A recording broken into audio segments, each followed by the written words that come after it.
For ACUsports.com, I'm Grant Boone with a victorious tandem, head coach Julie Goodenough and senior center Sydney Shelstead after ACU knocks off UT Rio Grande Valley by a final score of 70-54. Sydney, let's start with you. The big numbers that jump out at us, the free throws. You set an all-time record tonight with 15 free throw makes and 20 free throw attempts. Both set a new record by one. It seemed like that was the difference in the game in the third quarter, pounding it inside. Is that accurate? I would think so. The other team was really physical, and so that forced, I think, every position on the floor to, crash really hard, but, to be really physical and respond to that. And it worked out in my favor, being strong with the ball and going up. Some of them I probably should have finished more, but, at least to get to the free throw line, that's a solid thing, to just finish your free throws. So. 13th career double-double for you. You had 26 points and 14 rebounds. Tell me about the challenge of playing back-to-back nights. You guys have now, all 4 years that you've been here, have had at least one stretch where you've won back-to-back games in some type of a tournament setting. Well, honestly, I felt like we had a lot of recovery. It was a really quick turnaround, but got a lot of sleep, got a lot of recovery, did a lot of stretching. We put ourselves in a place where we were recovered for the game. So, yes, this is back-to-back. It honestly didn't feel that way when I was on the floor, and we go hard in practice. We try to simulate, going hard all the time. So that helps, but all the recovery that we were able to get today and being at home, that helps. You guys have now gone 3-1 this season without the defending Southland Conference Player of the Year, Alexis Mason. Tonight, Sarah Williamson had a dozen points in the third quarter alone. Could you give me your observations of what Sarah has done in the absence of Alexis? Oh, I think Sarah's just herself, just been a better player. She realized that she needed to step up. So she's, crashing hard on offense as well, and she's driving hard, when we run plays.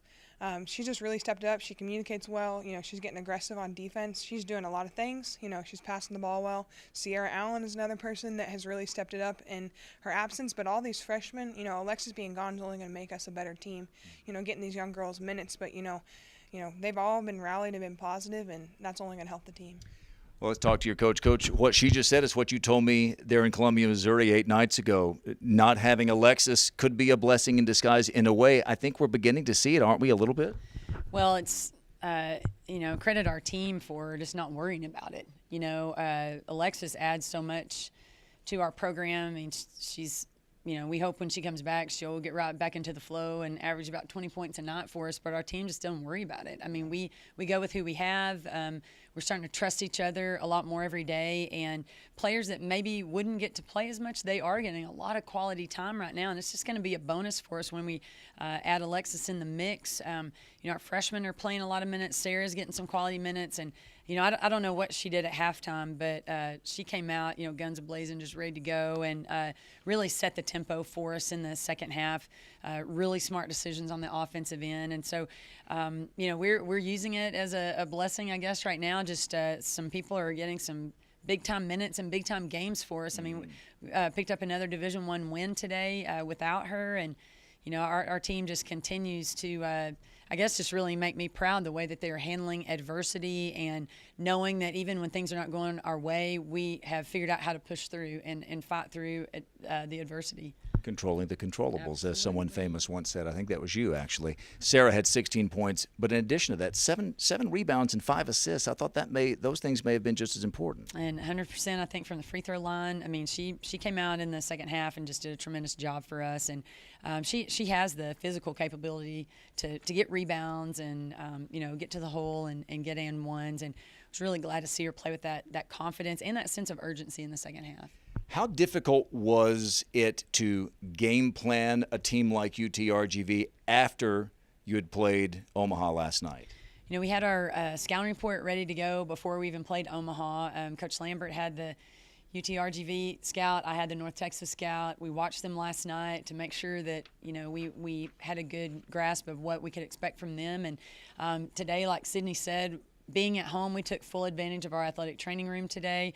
We made sure that our girls are in the cold tub. We did lots of stretching, and so we really made the most of being at home, sleeping in our own beds, doing as much as we could to recover so that our players could fight through a really tough game. And we knew that this would be a real battle, playing against an excellent defensive team, and I thought that our players handled it very well and didn't use it as an excuse that, we played yesterday. So I'm just really proud of our players for putting 2 quality games together back-to-back nights. You haven't lost in 21 months here. That's 20 consecutive home victories at Moody Coliseum. There's some Moody magic going around for every team that plays on this court. Volleyball, men's basketball, what is it? I don't know. I have no idea. Well, I think it has something to do with the players on the court. Just a final word maybe about hosting these 2 games, what it means not just for your program, but even for the city of Abilene. And for the city of Abilene and for ACU to in these games that we're playing, we're on the ticker on ESPN. People are following our scores or watching, other games, and this is a big-time exposure for Abilene Christian University. And I feel like, and, hopefully everybody that came felt like it was a first-class run event. This was a Division I experience. There were WNIT representatives here, and I feel like they're going to walk away from this thinking very positively about Abilene Christian. And this could put us in a situation to host postseason playoff games in the future. And so I just really appreciate the way the ACU athletic department and our administration handled this and just hosted an incredible event. People from Abilene, surrounding big country from ACU came out and supported us and made it a true home court advantage, and we're very appreciative of that. Well, ACU finishes up the preseason women's NIT with victories over the University of Nebraska, Omaha, and now UT Rio Grande Valley. Tonight's score against the Vaqueros, 70-54, thanks in large part to Sydney Shelstead's 26 points and 14 rebounds. Next up for the women's Wildcats, a date against the Aggies of Texas A&M next Saturday, 2 days after Thanksgiving, down in College Station. For Sydney Shelstead and for Coach Julie Goodenough, I'm Grant Boone for ACUSports.com.